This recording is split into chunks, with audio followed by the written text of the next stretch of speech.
So, I think this is also related to another article that we wanted to talk about, and that is the this article about a shift at Salesforce specific Mhm. to Slack. And I think it does talk about some of these challenges. We talked about integrated suites and why there's some increasing appeal, but where there's also potentially some challenges with those Mhm. transitions, particularly when you're dealing with acquisitions that have led to it. So I don't know if you want to tee up that conversation, and we can sort of dive into that one. Yeah. So when Salesforce first bought Slack, I thought it was a really interesting acquisition, both because it was a gigantic multi-billion-dollar acquisition, and it seemed like a goal that Mark Benioff had been chasing after for a long time. He wanted a more conversational app.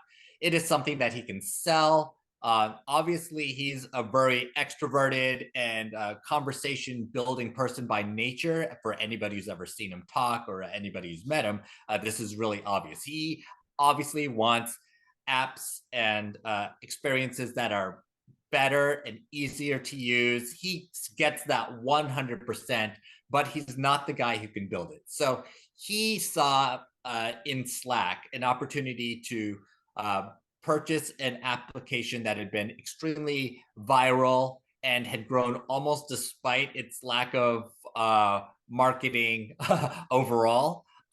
It was just literally so good that people just had to use it, at least in certain areas. So, he took this in, but then, since Salesforce has acquired Slack, it's not that they haven't tried to make it work, but that integration hasn't quite happened as expected. Slack was sold as the new UX for Salesforce, literally the way that we would start accessing apps overall.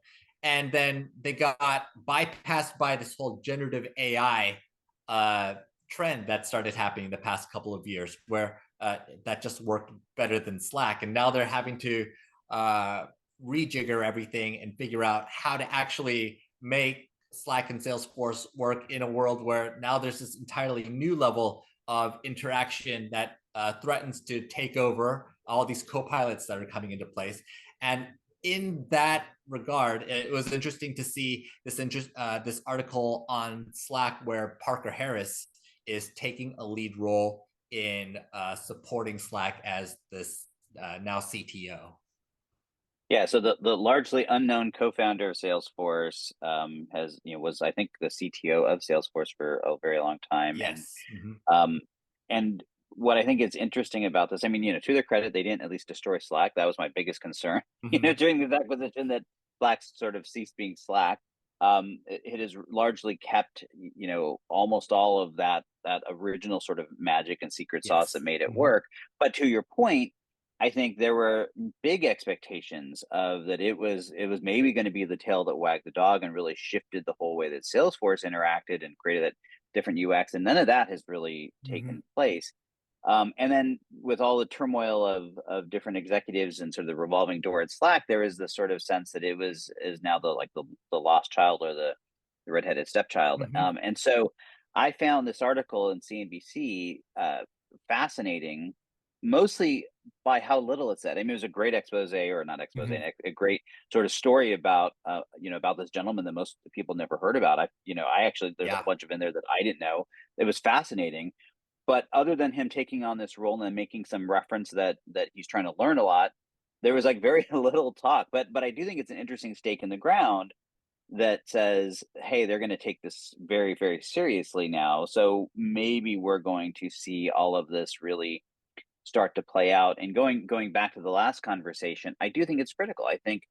I don't think the average enterprise is going to pick one suite, but I do think they're going to start trying to. The rationalization is going to be picking a handful of core suites as the centers of an ecosystem, and then building around that, with Mm-hmm. the hopes that as those cores can then sort of act as a moderator and saying, hey, if you can work with these core suites that we're in, then you're going to work with us, and we can start reducing our overhead instead of having all these hundreds of one-offs.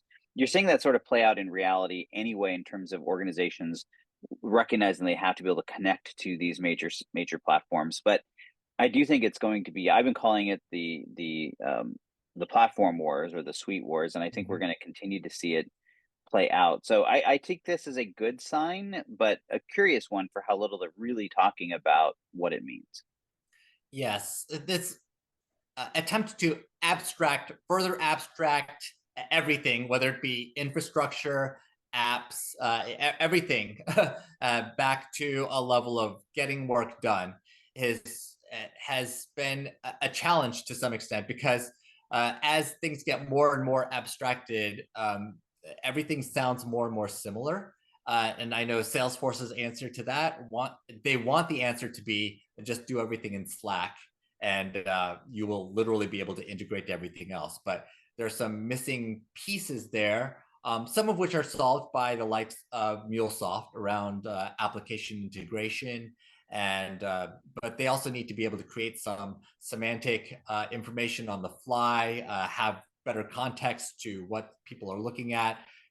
This it's a big problem, and generative AI solves some of those problems with large language models that help translate what you're looking for into some sort of output or some sort of next destination. But even that's not going to be totally enough. And so I think everybody's trying to race to this next goal of the data driven decision or the data augmented capability that allows you to do the right thing.